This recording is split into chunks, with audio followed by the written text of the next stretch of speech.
जय श्री कृष्णा, जय श्री राम, जय गौ माता, जय राधे श्याम। आप देख रहे हैं हमारा यूट्यूब चैनल और इस चैनल में हम कुछ बात कर रहे हैं भगवान शंकर के स्वरूप का वर्णन कर रहे हैं। सावन का महीना चल रहा है तो थोड़ा शिव के स्वरूप का भी वर्णन सुन लीजिए। भगवान शंकर के पास जटाएं हैं, उनके बाल पर चंद्रमा है, 3 आंखें हैं, गले में सर्प है, हाथ में त्रिशूल है, एक हाथ में डमरू है, देह पर भस्म लगाए हुए हैं और वृषभ नंदी की सवारी किए हुए हैं। बस इसी के ऊपर मैं आपको चर्चा थोड़ी सी कर लेता हूँ।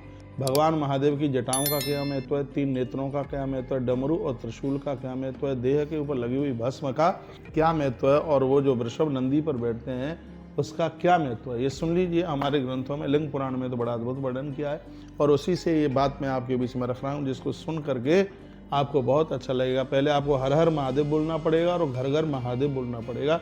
अद्भुत सावन का महीना चल रहा है। भगवान की जो जटाएं है वो अंतरिक्ष का प्रतीक है। ये देखिए, सब कुछ भगवान महादेव ने ही अपने पास में संभाल रखा है। जो भगवान शंकर की जो जटाएं वो अंतरिक्ष का प्रतीक है। भगवान शंकर के पास में जो बाल पर चंद्रमा है वो मन का प्रतीक है। और फिर कहा गया उनके जो 3 नेत्र हैं वो 3 काल हैं, भूत, वर्तमान और भविष्य। ये 3 नेत्र हैं, ये 3 काल हैं, भूत, वर्तमान और भविष्य। गले में जो सांपों का हार डला है तो सर्प मौत का प्रतीक है।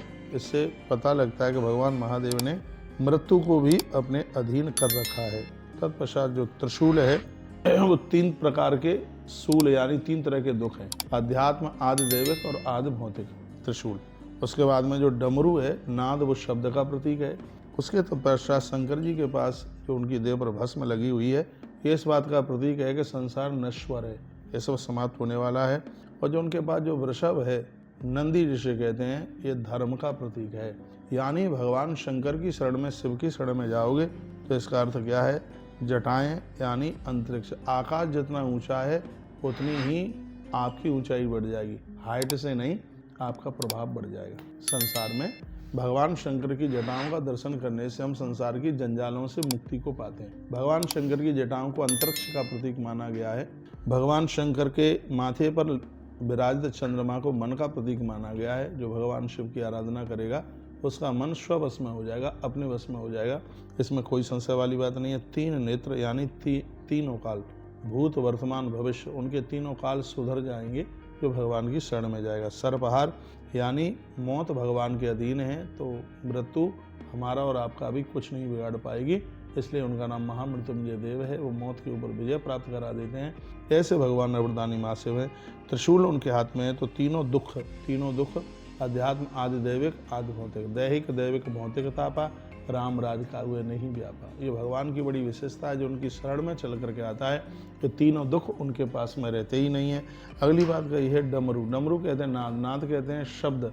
आपकी वाणी सिद्ध हो जाएगी भगवान शिव की शरण में चल करके जाओगे तो भगवान शंकर के डमरू से ही शब्द का उद्घोष होता है। उसके बाद में भस्म के बारे में कहा गया है कि ये संसार नश्वर है, यानी संसार की वासना, संसार का मोह आपको अपने अधीन नहीं कर पाएगा यदि भगवान शिव की शरण में जाओगे तो। और अगली बात कही है उनका वृषभ नंदी, यानी भगवान महादेव की शरण में जाओगे तो ना तुम धर्म से कभी दूर जा पाओगे, ना धर्म तुमसे कभी दूर जा पाएगा।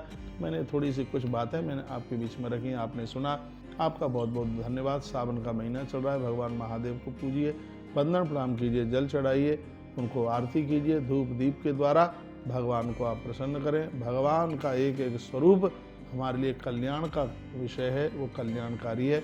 बहुत बहुत धन्यवाद। वीडियो को आपने सुना, इन्हीं शब्दों के साथ हर हर महादेव, घर घर महादेव।